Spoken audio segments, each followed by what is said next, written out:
I knew I wanted to be in music, so I had this record store. I didn't realize the customer was always right. But the people in Detroit that worked at the factories, they wanted the blues. And so I realized it was that simplicity in the music that people understood and people felt good about. I did get the blues, but it was too late for it to change our business because I was bankrupt. I had to get a real job. And that's why I went to the Ford Motor Company, Lincoln Mercury plant. And when I was on the assembly line, I started perfecting my skills of writing songs. The factory had this assembly line.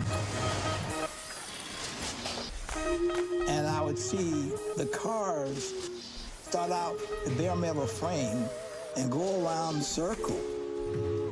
And different stations would put things on there. And they would go out another door, a brand new car. Here, one station here, producers over here, arrangers over here, dance instructors over here. They go from room to room and come off a brand new start. And eventually when I felt that it was right, and my sisters promised me they could get my songs to Jackie Wilson, I quit my job, and I was ready. The factory played such an important part because I saw the machine and how it could work with the assembly line process that I based my company on. There was no bond greater than Smokey, who is still my best friend today.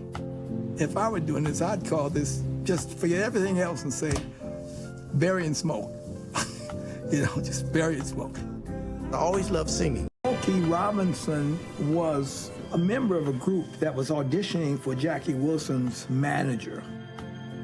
So we sang for them, and they rejected us. And I walked out in the hallway with them, and I said, "Oh, you guys were really good." I said, "Oh, thank you very much, man." You know, he said, "Yeah," he said, "I'm Berry Gordy."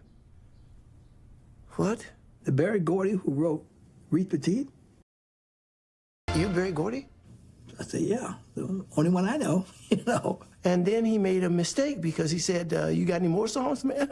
And I had a loose leaf notebook with about 100 songs in it. And he said, a song has got to be like a short story where the beginning and the middle and the ending tie in together. He said, you rhyme stuff really well. He said, but your songs are just rambling, you know, which they were. And so he started to mentor me. The first record that we ever recorded was a song called Got a Job. And Berry would produce records on us and put them with other record companies because Berry hadn't started Motown yet. Got a Job was in the top 5 of the R&B chart, so we know that it sold some records. Guy sent Berry a check for $3.19. Back in those days, man, they paid you if they wanted to. If they didn't tell you, especially if you were black. So Smokey said, if this is the kind of money you're going to get, you might as well be in business for yourself. So shortly after that, he started Motown, and the rest is history, man.